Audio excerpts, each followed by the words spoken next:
focus on how do we make sure you are doing the best job you can as a seller. That doesn't mean you're going to win every deal, but it means you're going to be much more equipped to bring the winning attitude to every opportunity. All right, Gail, welcome to the show. Thank you. Thank you. Thank you. Super excited. Again, this is one of my favorite topics, and sales enablement. Like I said, we've both been in business around the same amount of years. So you've been strictly on the sales side, and I like how you call yourself a seller. I'm a seller. I'm over here. Marketing and sales is like a blur line right now. It's like super hard. Like when is a salesperson not marketing? When's a marketing person not selling? So I think for us to kick this little session off, if you wouldn't mind giving us your definition of sales enablement, right? That is the key. That is the topic today. Go for it, Gail. Thanks. And thanks for the ask. Sales enablement is such an interesting profession. The term was really codified way back in 1999, but it was really only starting around 2010 that enablement started to be something that companies recognized as more than just learning and development or more than just sales training. And it was really driven by a lot of startup companies who were hiring 20, 30, 40 salespeople a month. Right. Their normal HR departments couldn't keep up.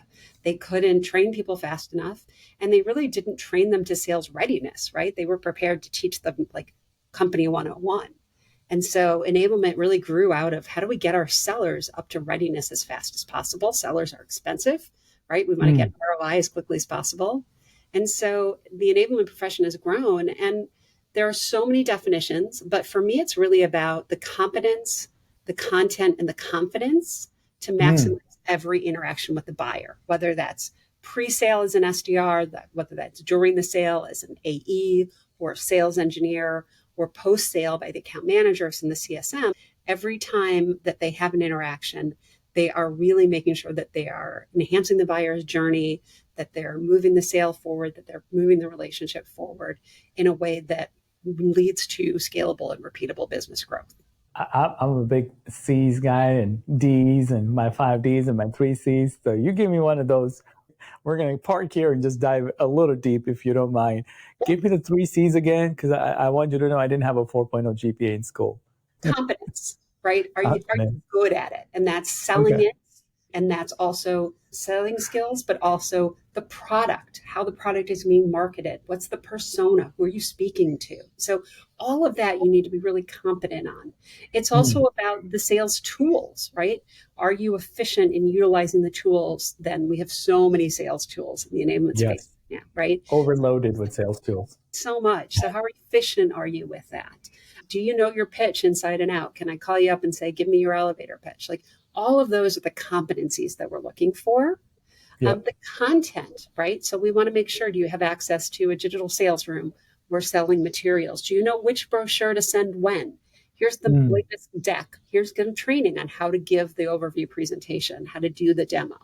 And then confidence, right? So confidence really just comes from practice and practice and practice. Yep.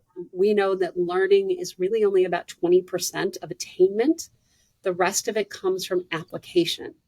Oh, wow. So we work really hard on role playing and live scenarios and opportunities for reps to practice what they're learning so that they're not practicing in the game, they're practicing in practice sessions. And so that when they're in the game, when they're talking to customers and potential customers, they're really bringing the best, most effective communications to bear. That is amazing. So competence, confidence, content. Love it. And I think that the content part is where people think a lot of sales enablement is. So we create the marketing materials and we make the brochures, but like that confidence and competence, I think it's really key because there's like sales training involved. So there's a lot of pieces. So super excited about that. I think one of the things that people confuse, because I think we throw words around a lot like sales ops. And so tell me more about the sales ops versus sales enablement, because they're two separate things, but in a startup world or people that are in sales and marketing, they use these words interchangeably sometimes. But since you're the sales enablement queen, I think it only makes sense. You tell us where we draw the line, right? What is the difference?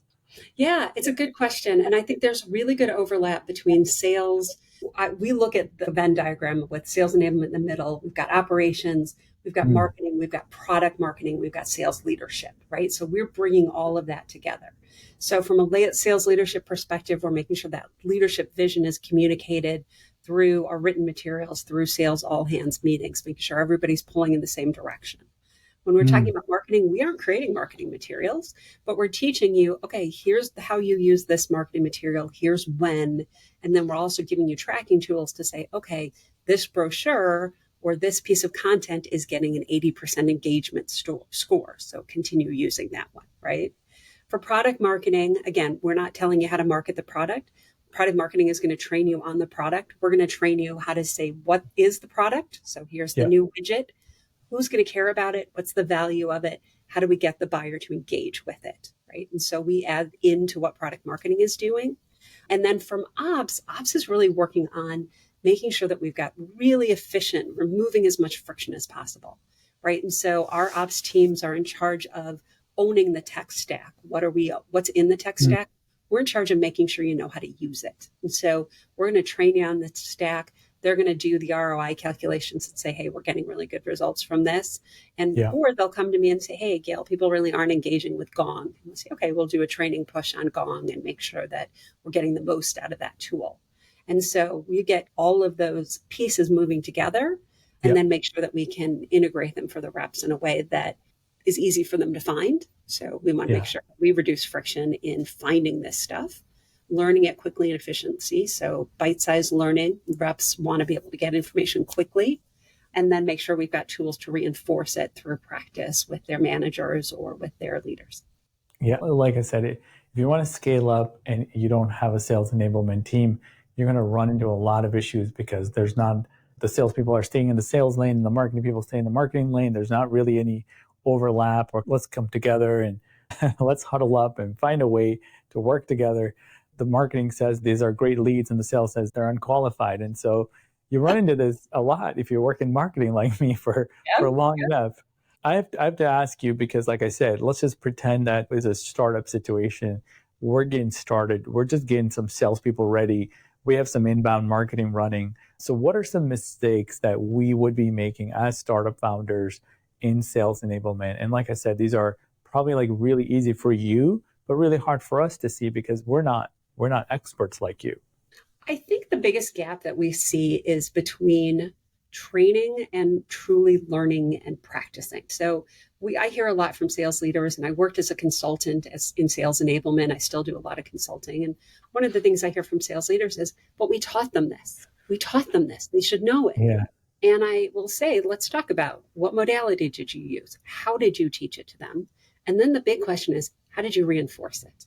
How do you That's know right. that they actually absorbed it? And so while telling somebody something is communicative, teaching is a two-way street. You have to be able to practice it. Have they uploaded a video of them practicing the demo? Do you have a Right. scorecard that tells them what does good look like? Are you giving them really good examples of what good looks like? And Oh, then how to apply that information. And one of the most powerful places I've seen that, especially, is in personas and ICP. I think yep. companies have become much laser focused, much more aware on who their ICP is and who those personas are. So we know who they are, but how to sell to them isn't always as clear. Yep. So understanding who that CRO is, what does she care about, is one thing. Next, how do we take our product's value proposition and map it to what she cares about?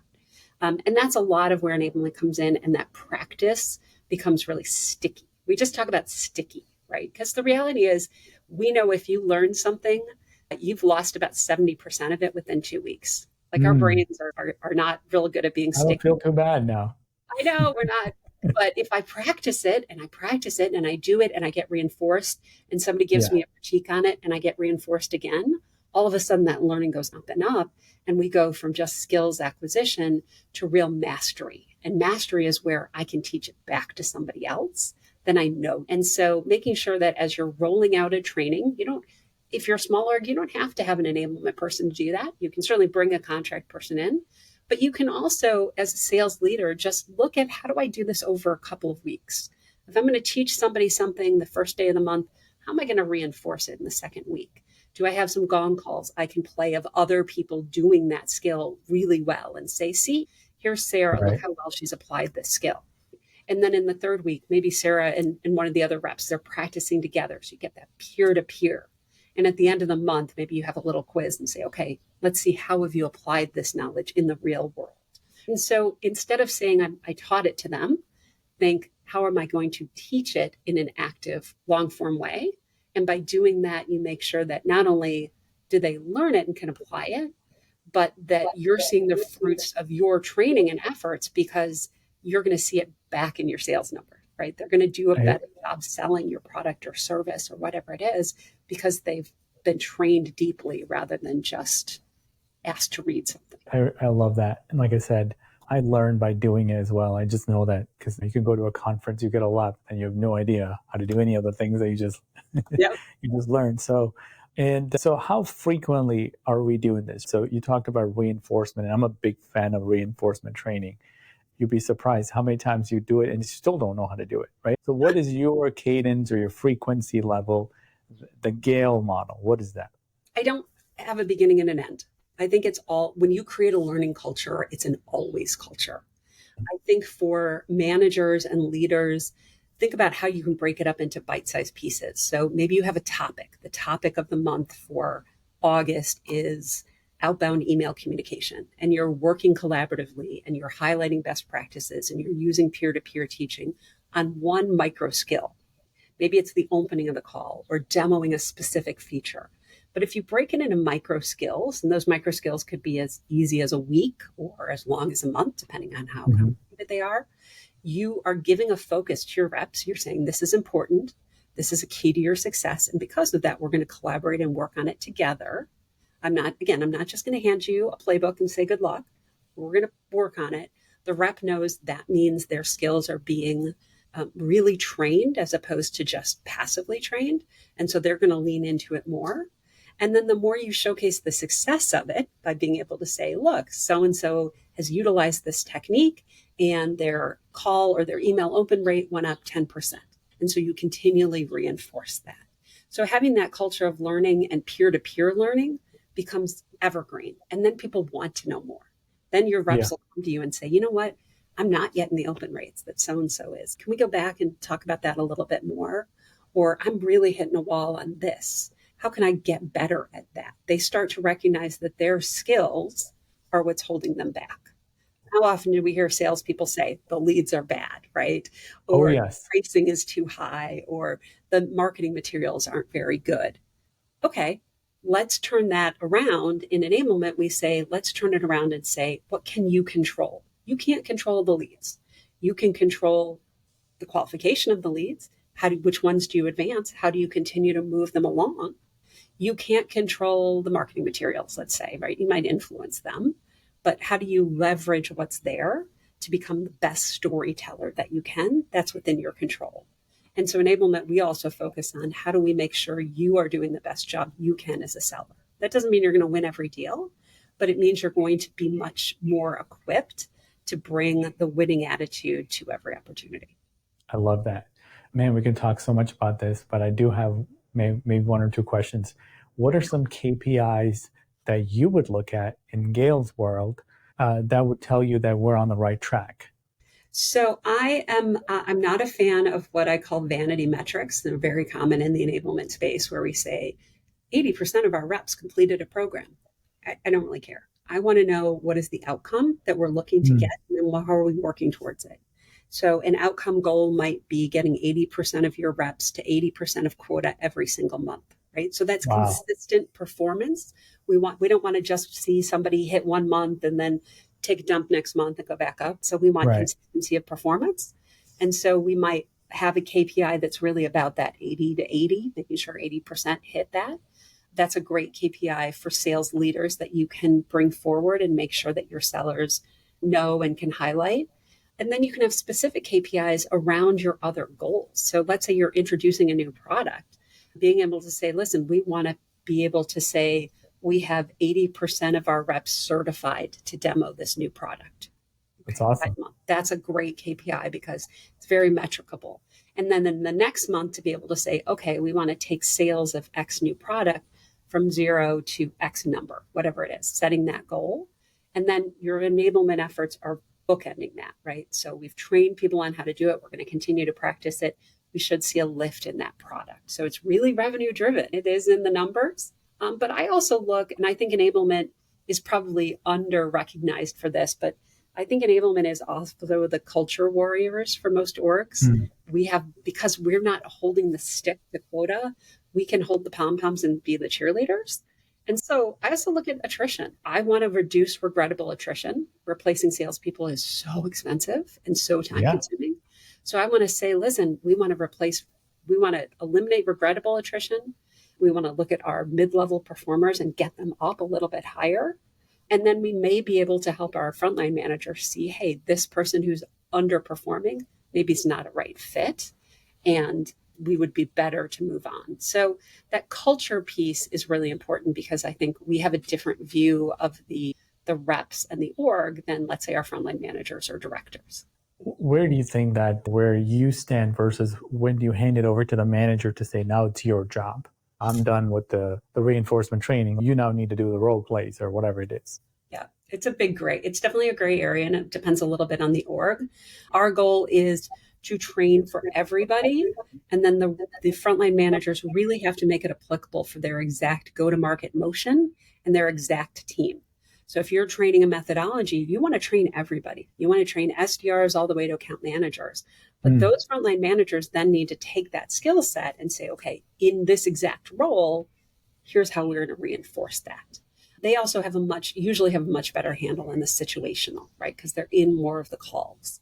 So to be able to say, Gail's taught you how to do this in negotiation. Let's talk about how we negotiate with a CFO versus the head of marketing or whichever persona. So make it applicable to those exact situations. Got it. Gail, where can we find you for more insights? I'm pretty active on LinkedIn, so check me out there. I I have a commitment that I talk to 2 strangers a month. Yep, I've been doing this for a long time. I've just expanded my network. I'm somebody who believes in always connecting people, so I meet people and I say, "Oh, you've got to meet so," and so I pay it forward. So I always say, take my 2-person challenge and message me. I will absolutely talk to you. I love chatting with people, and then I love saying, "Have you thought about this?" Or here's a network group or a Slack community that you might want to be part of that helps you build your career and your opportunities as well. Wow. I can see a 2.0 or 2.1 or whatever sales enablement episode. I love it. This was the 101. We do a 201. In our next session, we will be covering. Yeah, I want to get deeper, right? So the practicality, but I think this was a great start. Thank you so much for joining us, Gail. I really appreciate the insights and all the things that you're doing every single day that caught our attention.